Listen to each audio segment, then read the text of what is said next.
Ada yang ngeklaim walaupun penelitian tidak menunjang, kemudian ada yang ngeklaim gara-gara orang tua saya bercerai, saya nggak mau punya pasangan lawan jenis, gitu ya, Oke. karena menyakitkan.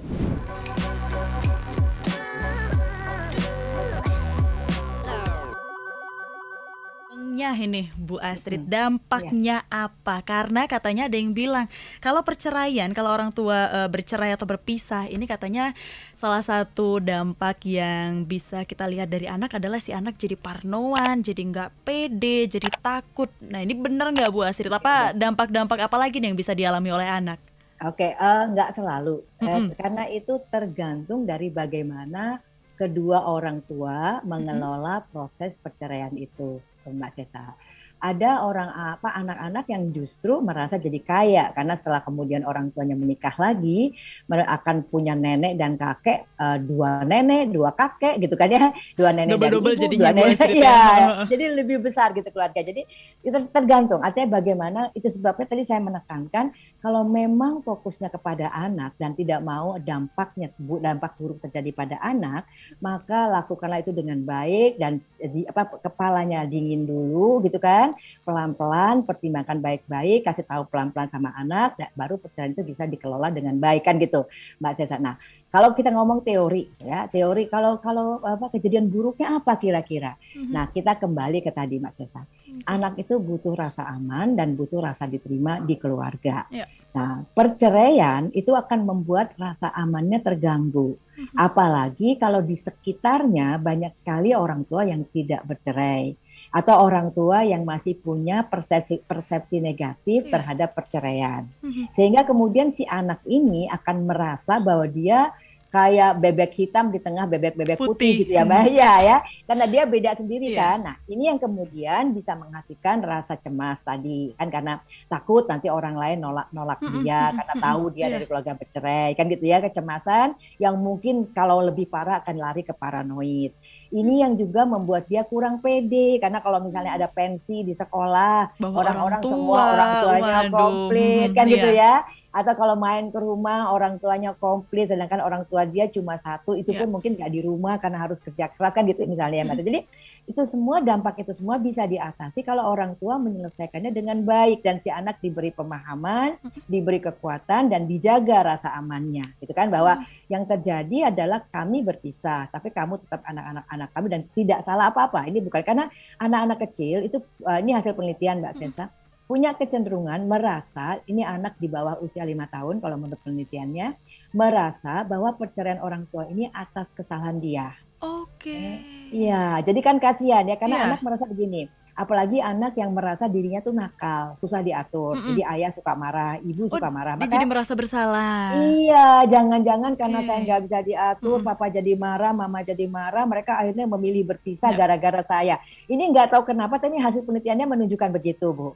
Gitu kan oke, ya. Jadi Mbak Seza hasil penelitiannya menunjukkan seperti itu. Jadi ada rasa bersalah pada anak kecil gitu ya. mmm, Nah ini kan yang harus kita cegah. Kita kasih dia pemahaman baik-baik bukan salah dia, gitu kan ya, mhm, bukan salah dia bahwa ini perceraian ini terjadi. Lalu kemudian ibu dan bapaknya itu tadi yang saya bilang, ayo bapak kalau emang sayang sama anak, iya, apa atasi gengsimu, atasi lukamu, tunjukkan pada anak kamu baik-baik saja mhm, dan tetap mencintai anak walaupun sekarang tidak serumah lagi, walaupun sekarang tidak gandengan tangan lagi kan gitu ya. iya, Nah, karena memang tadi ya kalau kita lihat kalau dampak teorinya karena dia anak ini kurang rasa aman segala macam Mbak dari mulai sakit fisik juga bisa terjadi karena oke, emosi yang mhm, terus-menerus stres yang iya, berkepanjangan kan gitu ya cemas terus ya sampai bisa jadi paranoid juga mhm, apalagi kalau kemudian sering terjadi karena bercerai orang tua ini jadi kurang memperhatikan Mbak Saya karena mereka sibuk ya iya, sibuk sama apa prosesnya itu sibuk apa istilah defense ya sibuk menahan dirinya sendiri mhm, gitu. Nah anaknya ini kan terabaikan.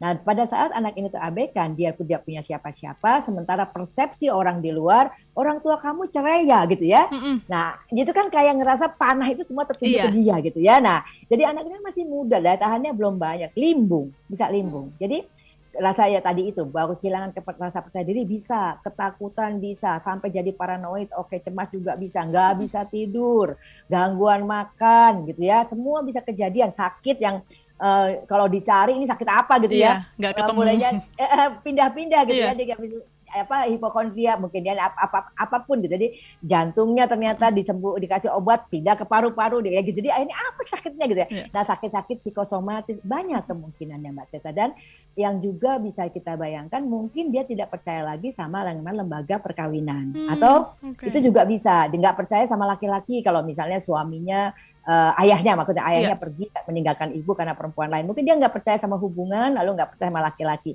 Dampak seperti itu ada, ya. Bahkan ada yang ngeklaim walaupun penelitian tidak menunjang, kemudian ada yang ngeklaim gara-gara orang tua saya bercerai, saya nggak mau punya pasangan lawan jenis, gitu ya, Oke. karena menyakitkan. Iya. Itu diucapkan. Saya pernah dengar orang yang mengatakan, terus saya bilang itu nggak ditunjang penelitian, Iya. itu kamu aja gitu kan, kamu aja yang ngambil kesimpulan seperti itu gitu kan.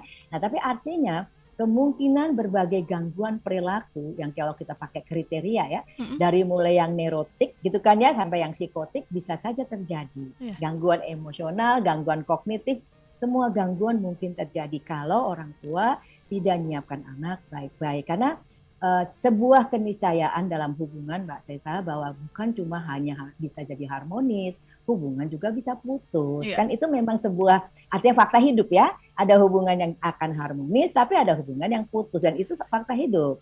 Kamu cuma tidak beruntung karena orang tua kamu tidak bisa lanjut, tapi bukan kamu kemudian harus menjadi korban Iya. dari gitu.